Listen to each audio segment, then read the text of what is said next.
Ametangaza kuwa hayuko tayari kufanya kazi na naibu rais Kithure Kindiki licha ya kile anachodai kuwa ni juhudi za Kindiki kuomba msamaha. Akizungumza katika kaunti ya Murang'a, Gachagua amewahamasisha wakazi wa eneo la Mlima Kenya kudumisha umoja kuelekea uchaguzi mkuu wa mwaka 2027.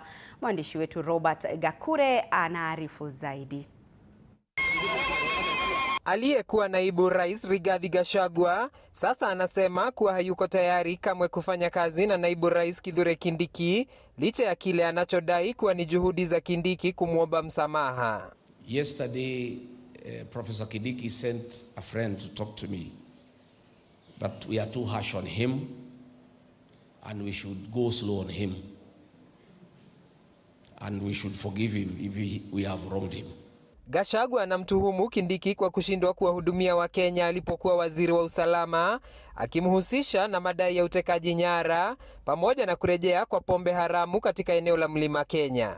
We forgive you for your sins, but there are two we are unable to forgive you, and we must go for you. You are the one who supervised and executed with the brutal efficiency the abduction and killing of Gen Zs. I am unable to forgive you for sabotaging the war on illicit brews.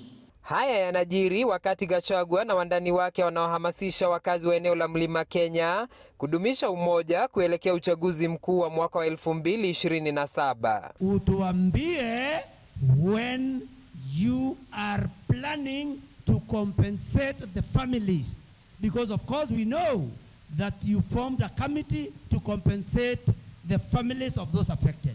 Aidha, Gachagua amemkosoa waziri wa afya Aden Duale kuhusu matamshi yake kwa rais mstaafu Uhuru Kenyatta. I saw Aden Duale yesterday making a lot of noise, castigating retired President Uhuru Kenyatta and saying that President Uhuru Kenyatta humiliated William Ruto as deputy president. Concentrate on this monster called SHA that is not working. Naibu rais huyu wa zamani amewataka watumishi wa umma hususan walimu na maafisa wa polisi kuzingatia kujiondoa katika mpango wa afya wa SHA, akionya kuwa mpango huo unasambaratika. They were forced to move from Minet to SHA. Now they have put a capping up to 1,200. when consultation fees is 3,000 and 5,000. I want to ask the teachers of Kenya to demand from their leaders in Kupen and Nat, you must leave SHA. Robert Gakure, TV47, Murang'a.